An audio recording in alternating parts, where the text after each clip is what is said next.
कुछ लोग होते हैं जिन्हें हम भूलना चाहते हैं पर वो यादें बनकर बार बार लौट आते हैं। जितना हम भूलने की कोशिश करते हैं यादें उतनी ही गहरी हो जाती हैं। टैरो के कार्ड से हम ये जानेंगे कि ये सिर्फ याद नहीं है, एक अधूरा इमोशन है। इस रीडिंग को एंड तक जरूर देखना। हो सकता है आपको अपनी याद, आप किसी को याद करते हो, उसका समाधान मिल जाए। तो चलिए वीडियो शुरू करते हैं। चलते हैं अपने स्प्रेड की तरफ और हमारा पहला कार्ड है 6 ऑफ कप्स और सेकंड कार्ड हमारे पास निकल कर आता है दैट इज 8 ऑफ सोर्ड्स।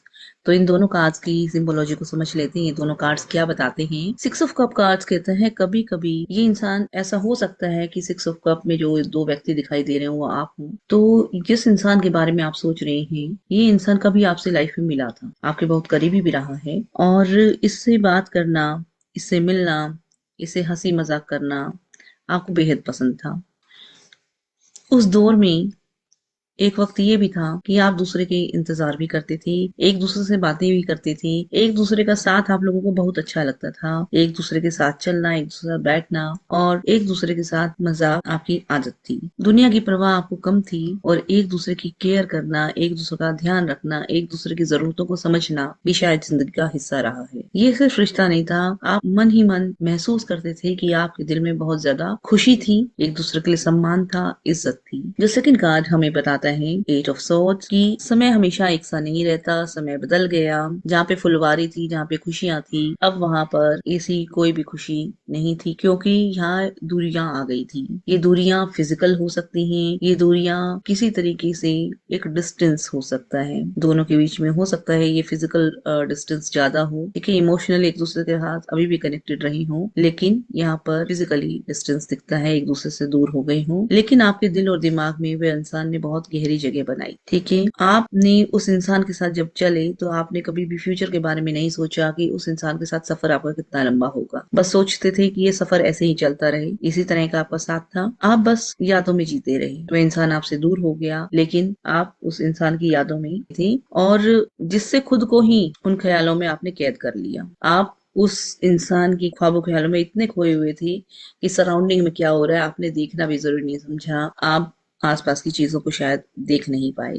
उसके जाने के बाद आपको जिंदगी के आगे के रास्ते दिखने में भी मुश्किल रही। कहने का मतलब ये है कि वह व्यक्ति जब तक था आपकी जिंदगी में, आपके पास खुशी थी, सुकून था, एक हिम्मत थी और कहा जाए सीधे शब्दों में कि जब तक वह व्यक्ति आपके जीवन में था आपको जीवन जीने का एक तरीका मिल गया था, बहुत ज्यादा खुशी थी आपकी लाइफ में। और वह व्यक्ति आपसे दूर हुआ तो उस समय आपकी लाइफ में बेचैनी बढ़ गई। आपने आपको ऐसे लगने लगा कि आपकी लाइफ में अब कुछ ऐसा रहा नहीं। आपने खुद को उसकी यादों में कैद करना शुरू कर दिया। ठीक है, अब नेक्स्ट कार्ड की तरफ देखते हैं कि थर्ड कार्ड क्या कहता है।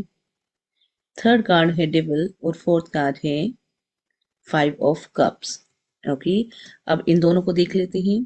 तो डेविल कार्ड बताता है कि आपकी अटैचमेंट जो उस इंसान के लिए थी, जो आपके दिलो दिमाग में था, अब वो आपकी आदत बन गई। उस इंसान को भूलने के बजाय आप उस इंसान को बहुत ज्यादा सोचने लगे। मन ही मन आप उस इंसान से बातें करते थे कि आप उस इंसान से हो सकता है मिलना चाहते हैं, बात करना चाहें, लेकिन आपकी शायद बात नहीं हो पाती या मिल नहीं पाती, या ये कहें कि आप उस इंसान को भूलना नहीं चाहते थे या भूल ही नहीं पाए। हर पल आपके मन में उस इंसान से बात करना, उसे महसूस करना, ये शायद आपकी जिंदगी का एक हिस्सा रहा है। जिंदगी में ये सब कुछ होते हुए भी आपको एक खालीपन महसूस होने लगा। वह इंसान आपकी लाइफ से जा चुका था लेकिन उस इंसान की आदत आपसे अभी भी छूटी नहीं थी। और 5 ऑफ कप्स ये बताता है कि वक्त बीत गया पर दुख वहीं का वहीं रहा। आपने उस इंसान को अपने जीवन में इतनी जगह दे दी थी कि अब वह आपके दिल और दिमाग में छप गया था। आप अपने आसपास की चीजों को देख नहीं रहे, आप सिर्फ उसी इंसान की यादों में खोए हुए हैं और धीरे धीरे ही वो इंसान आपके जीवन में बहुत ही गहराई छोड़ गया, बहुत बड़ी छाप छोड़ गया।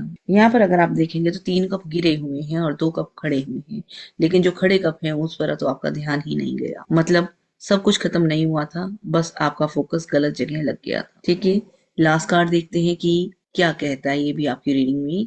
तो लास्ट कार्ड है जस्टिस कार्ड। जस्टिस कार्ड कहता है कि अब वक्त है खुद के साथ खड़े होने का, खुद के साथ न्याय करने का। जो जा चुका है वो एक याद था, वो आपका पास्ट बन चुका है, वो लौट कर नहीं आएगा। पर आपका प्रेजेंट एक जिम्मेदारी है, आपके खुद के लिए है। क्योंकि लाइफ तभी तक है जब तक आप दुनिया में हैं। ठीक है, तो इसलिए आपकी आपके प्रति एक जिम्मेदारी बनती है। जितना भी वक्त आपने किसी और को दिया, उस वक्त को आप खुद को दे सकते थे। आपने दूसरे के बारे में खुद से ज्यादा सोचा और व्यक्ति आपके जीवन से चला गया। इतना समय और इतना वक्त आप खुद को दे सकते थे, खुद के बारे में सोच सकते थे, तो शायद तकलीफ इतनी गहरी ना होती। अब उतना ही वक्त खुद पर भी आपको लगाना होगा। इसलिए ये रीडिंग आपके लिए कहती है कि वो आपकी कहानी का एक हिस्सा था और बहुत ही गहरा हिस्सा था, जो आपको बहुत ही अंदर तक दर्द देकर गया है। और शायद यही वजह है कि आप उसे भूल नहीं पाते हो, क्योंकि जिंदगी का बहुत सारा समय आपने उस व्यक्ति के साथ लगाया है। अगर वो फिजिकली प्रेजेंट नहीं था, फिर भी आपने मेंटली इमोशनली उस इंसान को समय दिया है। आपको उस इंसान से इमोशनल अटैचमेंट बहुत ज्यादा था, जिस वजह से आप अभी तक उसके इमोशन से बाहर नहीं निकले, खुद को हील नहीं कर पाए। ठीक है, अगर आपको लगता है कि ये रीडिंग कहीं ना कहीं आपसे रेजोनेट करती है, तो कमेंट जरूर करिए, और वीडियो पसंद आने पे वीडियो को लाइक करिए, चैनल को सब्सक्राइब करें, जिससे हमें भी हौसला मिलता है और नई वीडियो बनाने का। मिलती हूँ आपसे नई वीडियो में एक नए टॉपिक के साथ। तब तक के लिए धन्यवाद।